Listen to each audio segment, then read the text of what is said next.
कर चुके हैं। Sale and agreement to sell, सबसे पहले डेफिनेशन पढ़िए, पहले 4 पॉइंट्स डिस्कस हो चुके हैं।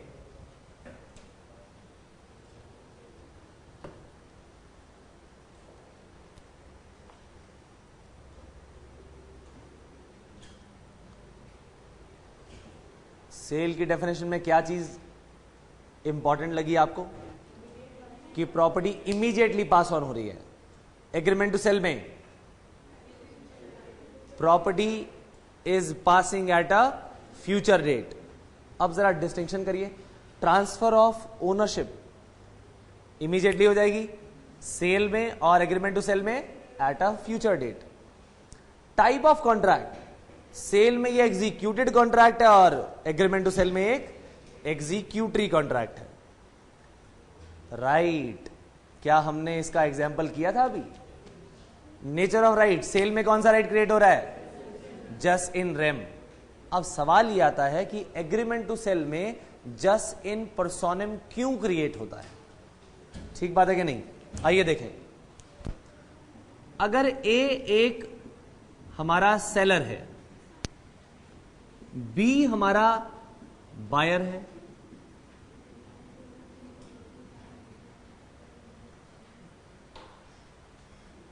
हर क्लास में आकर स्पेशली आपको बोल दिया करूं ताकि सैटेलाइट वाले बच्चों को पता लग जाए कि एक ऐसा पर्सन जरूर है जो हर वक्त क्लास में बोलता है।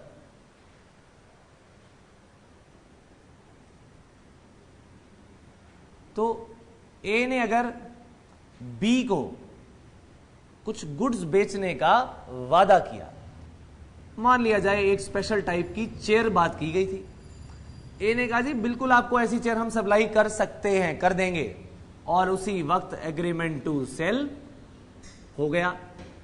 इसका मतलब बी को ये चीज फ्यूचर में बेची जाएगी। अरे भैया, अगर फ्यूचर में बेची जाएगी तो फिर इसकी ओनरशिप भी तो फ्यूचर में ही ट्रांसफर होगी।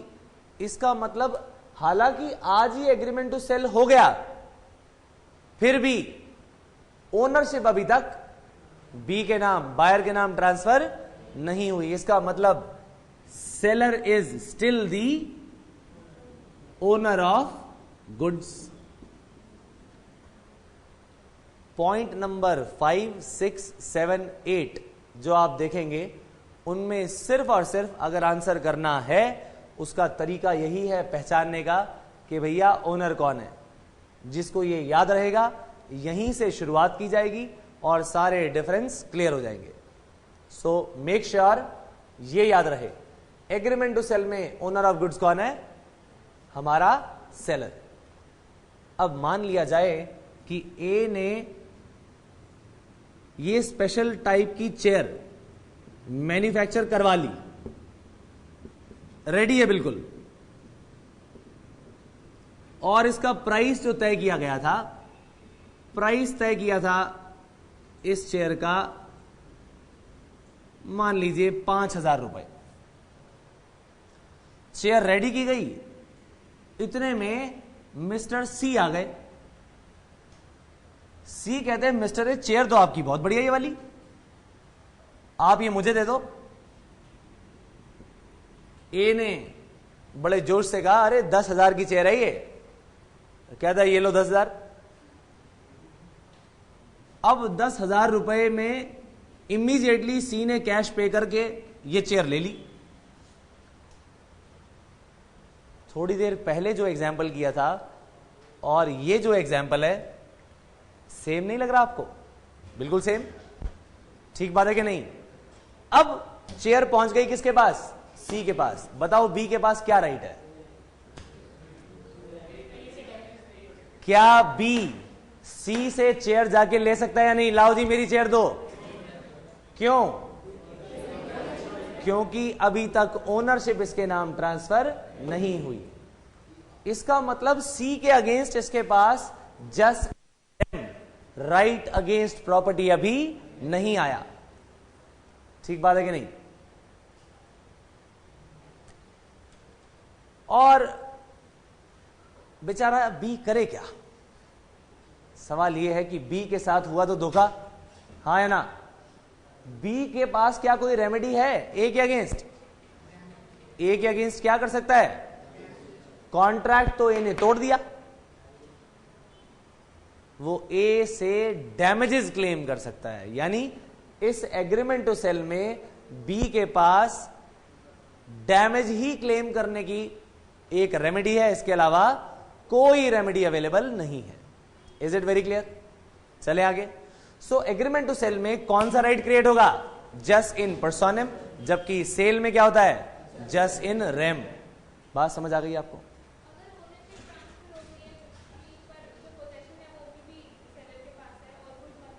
एक मिनट। इनका सवाल यह है कि मान लिया जाए सेल हो गई, ओनरशिप ट्रांसफर हो गई, पोजेशन लेकिन अभी ए के पास ही है। इससे पहला एग्जांपल जब दिया था उस केस में भी सेम केस था, पोजेशन वही था, और इस केस में भी वही है, पोजेशन वही है। वो सेल का केस था और ये हमारा एग्रीमेंट टू सेल का केस है। बड़े ध्यान से कोई भी सवाल पूछने से पहले अपने दिमाग में एक चीज क्लियर कर लो, हमारे पूरे सेल ऑफ गुड्स एक्ट में सारा का सारा ध्यान सिर्फ एक चीज पर रहेगा और वो फोकल पॉइंट है ओनरशिप। Is it clear? जिस पर्सन की ओनरशिप है वही क्लेम कर पाएगा, जिसकी ओनरशिप नहीं है वो गुड्स को क्लेम नहीं कर पाएगा। इससे फर्क नहीं पड़ता कि उसका पोजेशन किसके पास है, इससे भी फर्क नहीं पड़ता कि भाई पेमेंट की या नहीं की। इसका मतलब सेल ऑफ गुड्स एक्ट में अगर आपको कोई भी आंसर देना है तो दिमाग में पहले क्या आएगा कि भैया ओनरशिप ट्रांसफर हुई या नहीं हुई। अगर हो गई तो वो सेल, अगर होनी बाकी है तो एग्रीमेंट टू सेल। बायर जो है ओनर किस केस में बन जाएगा? सेल के केस में, क्योंकि ओनरशिप आ गई। एग्रीमेंट टू सेल में ओनरशिप अभी नहीं आई, ओनर कौन है? सेलर। अपने दिमाग में एक चीज क्लियर रखो। अब सवाल पूछो। Risk follows the ownership. क्या कहा मैंने? Risk follows the ownership. Line लिखिए फटाफट से, ये अपनी अपनी बुक्स में लिख लीजिए, risk follows the ownership.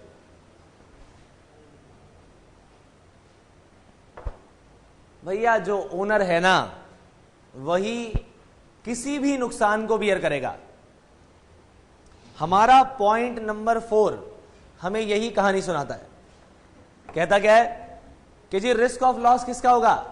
Damage का रिस्क किसके पास? सिंपल सी बात, ओनर देख लो कौन है। उन्होंने कहा जी सेल में बताओ। सेल में भैया बायर, क्योंकि ओनरशिप बायर के नाम ट्रांसफर हो चुकी है। और एग्रीमेंट टू सेल में, एग्रीमेंट टू सेल में तो अभी ओनरशिप ट्रांसफर होनी बाकी है। ओनर कौन है अभी? ए। तो पोजेशन किसके पास है फर्क ही नहीं पड़ता, जो ओनर है वही लॉस को बियर करेगा। बात समझ आ गई? आइए पढ़े। लिखा रिस्क ऑफ लॉस और damage of goods is transfer to the buyer immediately. फर्क नहीं पड़ता कि पोजेशन किसके पास है, right? Agreement to sell, risk of loss or damage of goods is not transferred to the buyer immediately as ownership has not transferred. Is it very clear? समझ आ गई बात? ये देखिए, जो हमारी ओल्ड बुक्स है ना उसमें 4th पॉइंट के एग्रीमेंट टू सेल वाले पॉइंट में ट्रांसफर्ड लिखा है एंड में, उस ट्रांसफर्ड वर्ड को काट दीजिए। अगर 4th पॉइंट में एग्रीमेंट टू सेल वाले पॉइंट में ट्रांसफर्ड लिखा गया है, वो ट्रांसफर्ड काट दीजिए। सो लाइन क्या बन जाएगी? Seller can sue the buyer for damages. Point number 5 में, sorry, I am sorry, not in point number 4 but in point number 5। इसमें ट्रांसफर्ड लिखा है, वो ट्रांसफर्ड काट दीजिए।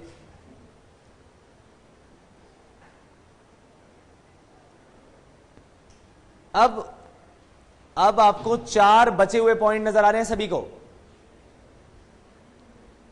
पॉइंट नंबर 5 क्या लिखा है? Right of seller against buyers breach.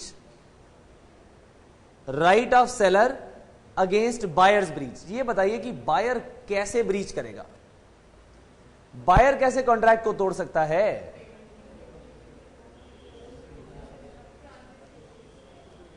बताइए जल्दी से। बायर की तो दो ही बातें हो सकती हैं, या तो गुड्स ले गया और पेमेंट नहीं करता, ठीक बात है कि नहीं, या फिर कॉन्ट्रैक्ट तो कर गया, ना पैसे दिए ना ही गुड्स लेकर गया।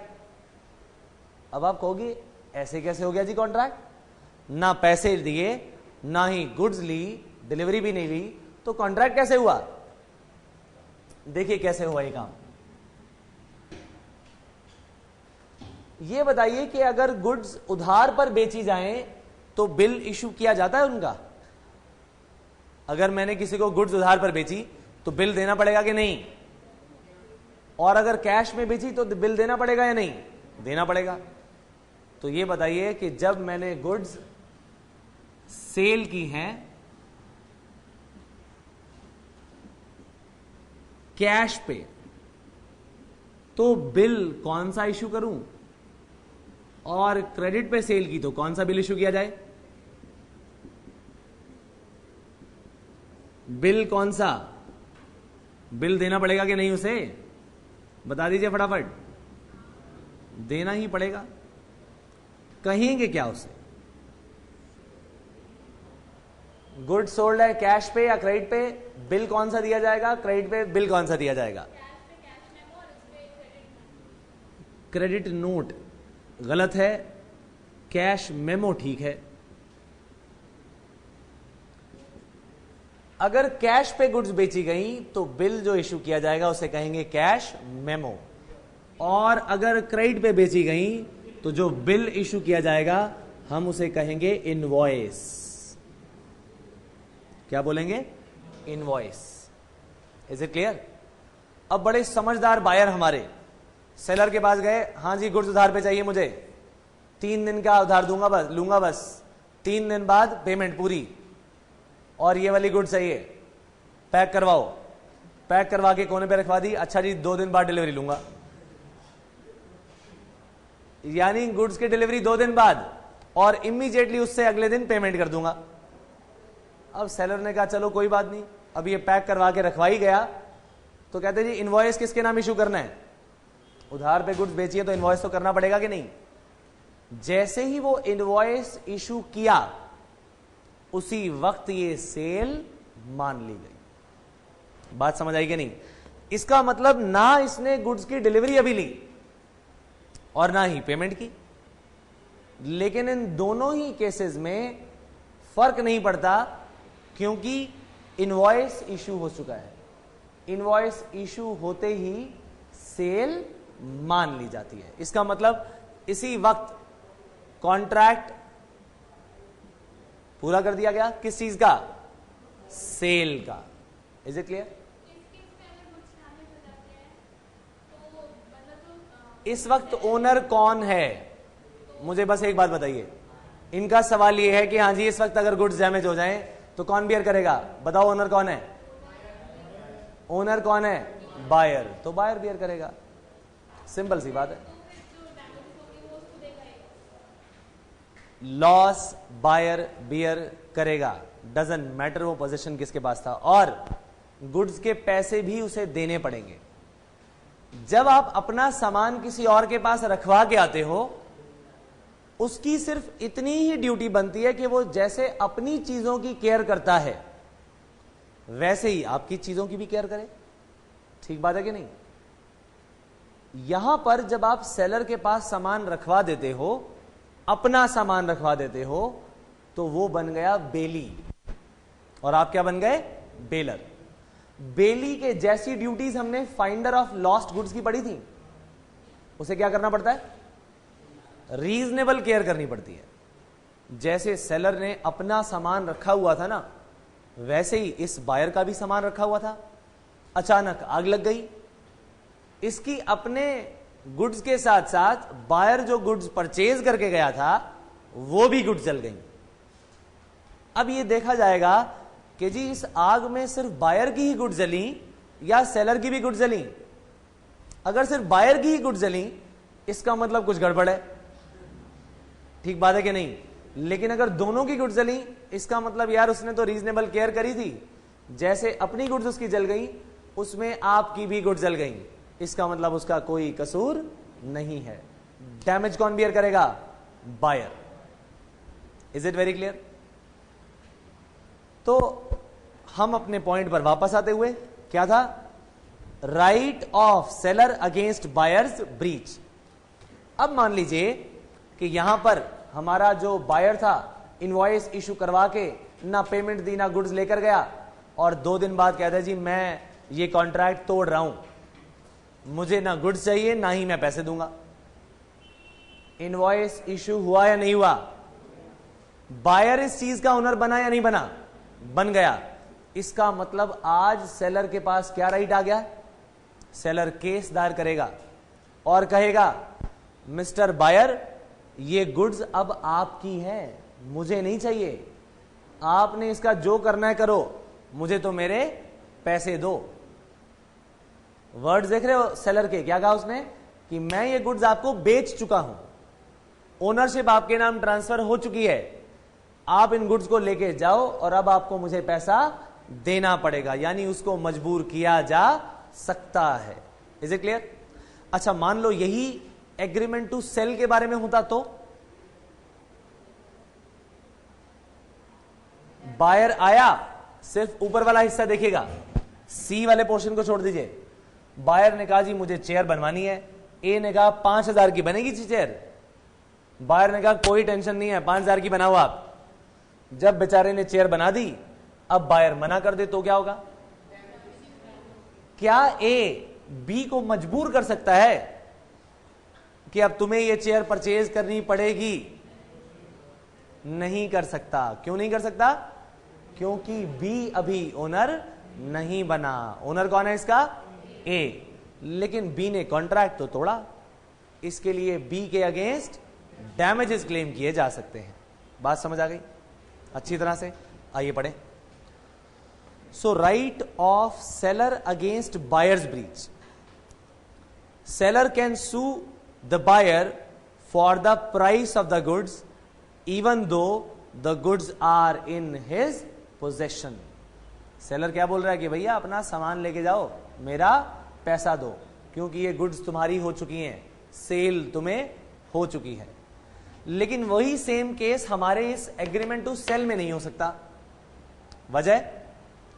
क्योंकि अभी बायर ओनर नहीं बना। इसीलिए क्या होगा? आइए पढ़े। Seller can sue the buyer for damages only. Is it clear? चलें आगे। Right of buyer against seller's breach. हमारा ये वाला जो हमने पॉइंट लिखा था, अब इसकी बारी आ गई। क्या लिखा था?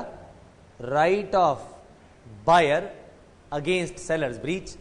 मान लिया जाए कि ये सेल है, हां जी, मान लिया जाए कि ये सेल है, एग्रीमेंट टू सेल नहीं है, ये सेल है।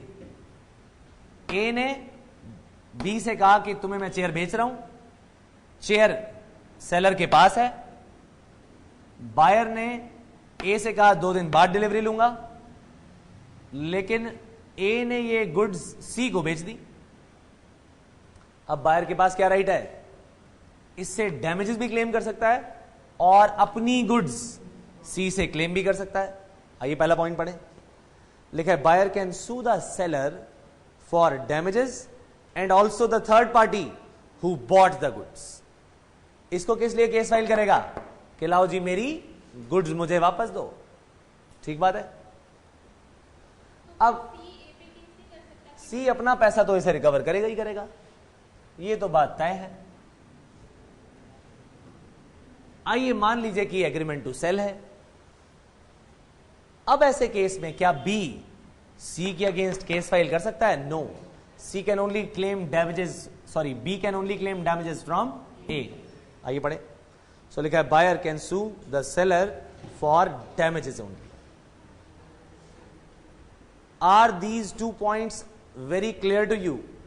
बड़े ध्यान से इन दोनों को पढ़ लीजिए, क्योंकि अगले 2 पॉइंट्स में इन 2 पॉइंट्स का क्लियर होना बहुत जरूरी है। ये सबने नोट किया? इसे नोट कर लीजिए प्लीज, जिन्होंने नहीं किया।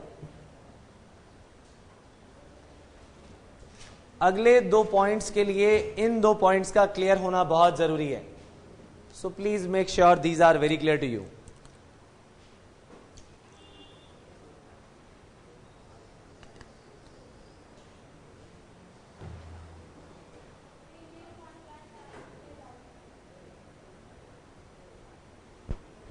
बाद में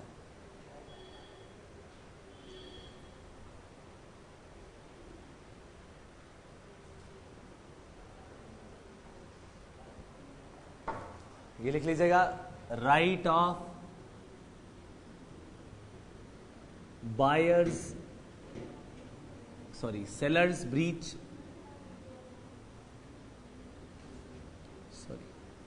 right of buyer against seller's breach.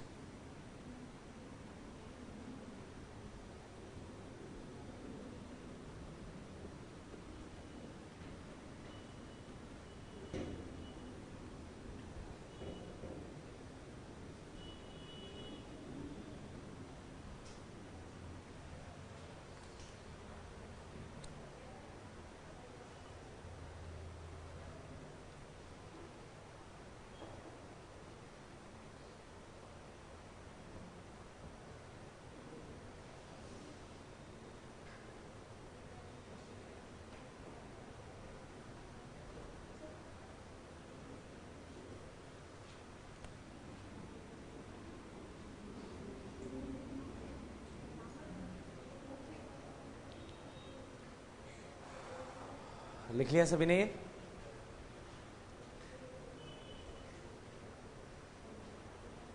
अगली 2 हेडिंग्स पढ़ लीजिए और अपने दिमाग में एक चीज क्लियर कर लीजिए कि सेल में ओनर ऑफ गुड्स कौन है? बायर। और एग्रीमेंट टू सेल में ओनर कौन है? सेलर। इसके बाद इन 2 पॉइंट्स को शुरू करिएगा।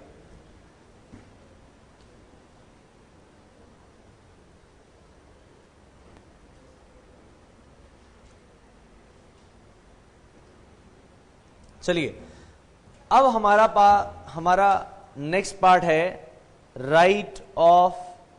Effect of insolvency of seller, point number 7 की ओर।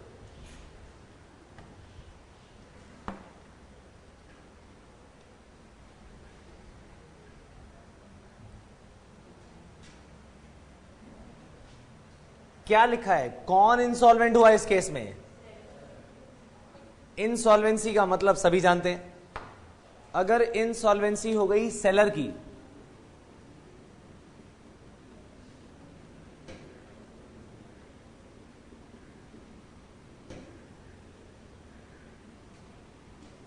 तो सेल में क्या होगा?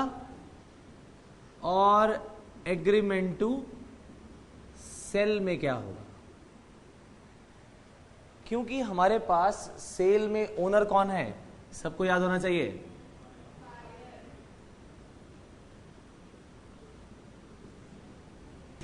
और एग्रीमेंट टू सेल में ओनर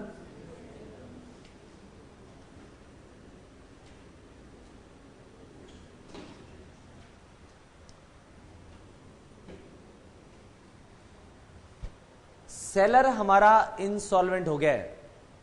देखो बहुत ही ध्यान से, अगर इस पर्टिकुलर केस में पेमेंट हो चुकी है, गुड्स की डिलीवरी भी हो चुकी है, तो क्या कोई प्रॉब्लम आएगी?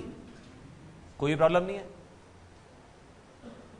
अगर सेल के केस में हमारा बायर ओनर बन चुका है, गुड्स को रिसीव करने का राइट किसके पास आएगा?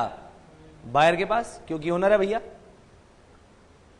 अब मान लीजिए कि दोनों चीजें डिलीवर हो गई, ये डिलीवर भी हो गई और पेमेंट भी हो गई, तो कोई समस्या नहीं है। समस्या कब खड़ी होगी? जब इन दोनों में से कोई एक चीज ना की हो। ठीक बात है नहीं? मान लीजिए कि बायर ने पेमेंट तो कर दी, लेकिन गुड्स की डिलीवरी अभी नहीं की गई। ओनर कौन है? बायर क्या गुड्स क्लेम कर सकता है या नहीं कर सकता? किससे क्लेम करेगा? Official assignee. Very good. किसके ऑफिशियल असाइनी से? सेलर के। क्योंकि सेलर हमारा इंसॉल्वेंट हो गया, इसका मतलब बायर क्या कहेगा कि जी मैं तो इसके पैसे दे चुका हूं, ये तो मेरी गुड्स हैं, लाओ मुझे ये गुड्स दे दो। ले सकता है कि नहीं? इसका मतलब ऐसे केस में buyer can claim goods, buyer can claim goods किससे? From official receiver of home? Seller. और क्या पॉसिबिलिटी है? मान लिया जाए कि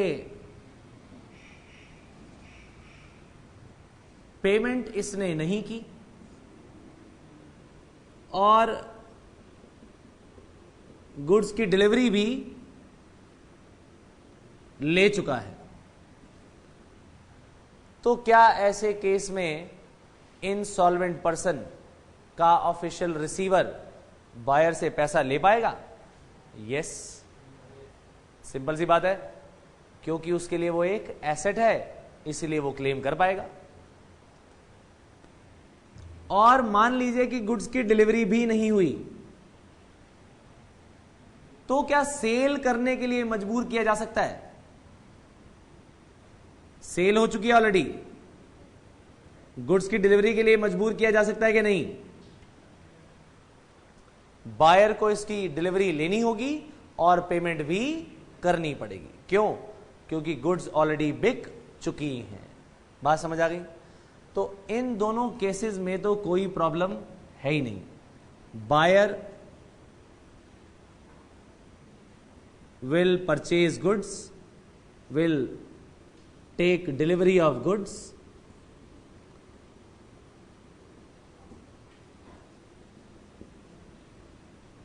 and pay for that. Pay for that.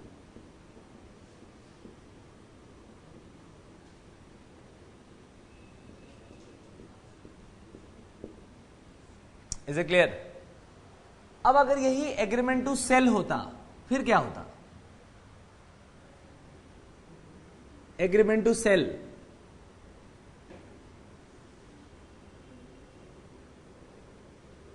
मान लीजिए कि वो पेमेंट कर चुका है,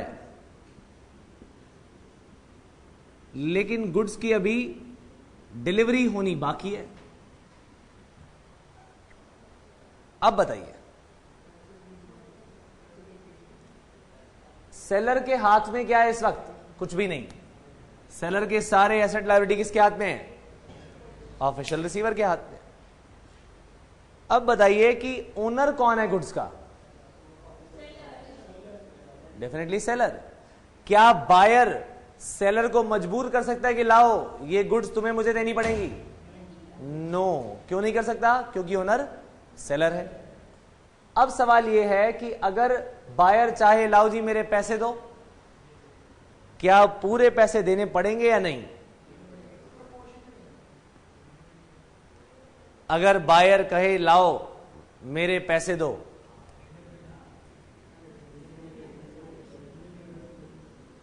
हम यहां कहेंगे buyer can not claim goods, क्योंकि वो इस चीज का ओनर नहीं है। नंबर 1। नंबर 2, क्या वो अपने पूरे पैसे मांग सकता है? जब बायर ने सेलर को कुछ एडवांस दिया ना, तो ये बायर सेलर का क्रेडिटर बन गया। उधार तो दिया एक तरह से। अब हर क्रेडिटर को मिलता क्या है? रेटिएबल डिविडेंड मिलता है। इनसॉल्वेंट पर्सन अगर कोई हो जाए तो उसके क्रेडिटर को क्या दिया जाता है? Rateable dividend. इसका मतलब buyer can only claim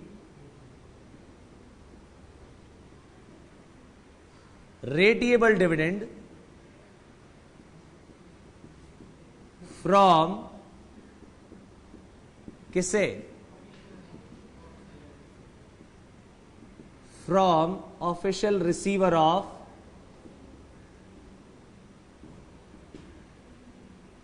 seller. Is it clear? समझ आई सबको ये बात? तो ये था हमारा हिस्सा जहां पर हमारा सेलर इंसॉल्वेंट हुआ। अब वो केस आएगा जहां हमारा बायर इंसॉल्वेंट हो जाएगा, इंसॉल्वेंसी ऑफ बायर।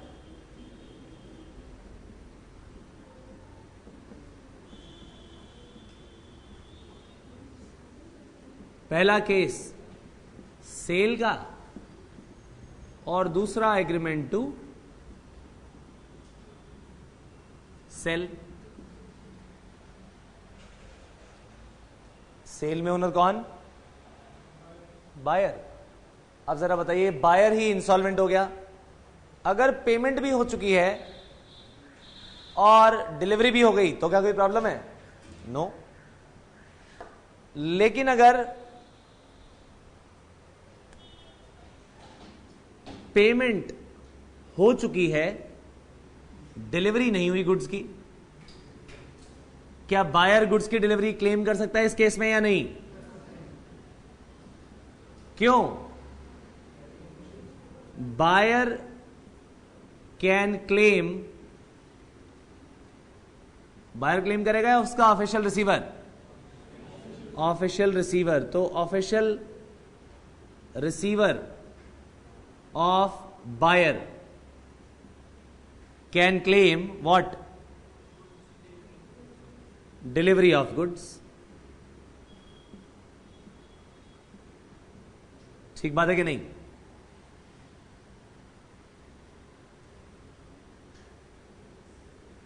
क्योंकि वो ओनर है। दूसरा पॉइंट, अगर पेमेंट नहीं हुई लेकिन गुड्स की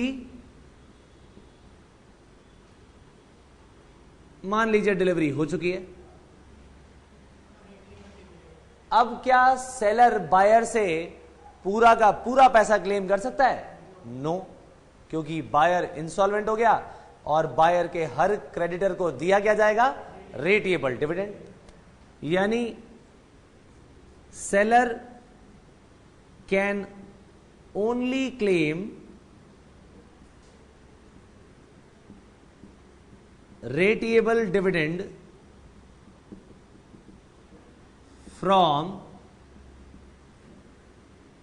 official receiver of buyer। Is it clear? अब यही एग्रीमेंट टू सेल होता अगर, फिर क्या होता? मान लीजिए कि पेमेंट एडवांस में कर दी, ध्यान दीजिएगा, लेकिन गुड्स की डिलीवरी अभी बाकी है। पेमेंट तो एडवांस कर दी, अब बताइए क्या बायर गुड्स की डिलीवरी क्लेम कर सकता है या नहीं? ओनर कौन है?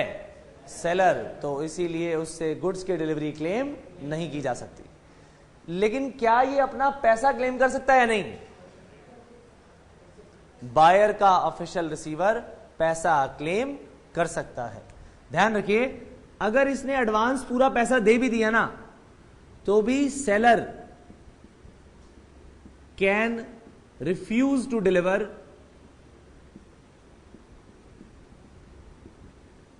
Goods to buyer. वाई? क्योंकि उसे मालूम चल गया भैया बायर जो है वो इंसॉल्वेंट हो गया। इंसॉल्वेंट पर्सन के पास कॉन्ट्रैक्चुअल कैपेसिटी नहीं होती, इसीलिए एग्रीमेंट टू सेल के अंदर मुझे भी अपना काम करने की जरूरत नहीं है, ये लो अपना पैसा वापस और जाओ। यानी official receiver of buyer can claim the advance money back from whom? किससे? From seller। Is it very clear? बहुत ही ज्यादा इंपॉर्टेंट पॉइंट्स हैं, जब हमारे पास क्वेश्चंस में आएंगे तो एक एक चीज क्लियर होनी चाहिए। आइए पढ़े point number 7, effect of insolvency of seller. जरा बता दीजिए ओनर कौन है? बायर। सेल में तो ओनर बायर है और सेलर इंसॉल्वेंट हो गया, तो भैया बायर ओनर है, इसलिए गुड्स की डिलीवरी क्लेम कर सकता है। Buyer can claim the possession of goods from the official assignee as the ownership in goods has transferred to him. क्या ये सेम बातें हमने यहां नहीं लिखी? आइए आगे चलें। एग्रीमेंट टू सेल में बायर इस वक्त ओनर नहीं है, therefore buyer can not claim goods. Buyer can not claim goods, buyer can only claim rateable dividend for the price paid. इसके लिए जो भी प्राइस पे किया है सिर्फ और सिर्फ रेटिएबल डिविडेंड मिलेगा। चलिए पॉइंट नंबर 8 लिखा है effect of insolvency of buyer. Point number 8 क्या लिखा है? Seller must deliver the goods to the official receiver of buyer, यानी official receiver of buyer can claim delivery of goods. ठीक बात है, आगे चलते हैं। As the ownership has transfer to the buyer, he can claim only ratiable dividend for the unpaid price। यानी अगर price पे नहीं किया तो क्या किया जाएगा? Seller can only claim rateable dividend from official receiver of buyer. Is it clear? आगे चलते हैं। अगर यहां पर इंसॉल्वेंसी ऑफ बायर हो एग्रीमेंट टू सेल में, तो क्या होगा? Seller is not required to deliver the goods to the official assignee even if the buyer has paid full money to the seller। is it clear? जो note करना चाहे जल्दी से नोट कर लीजिए। और ई लेट्स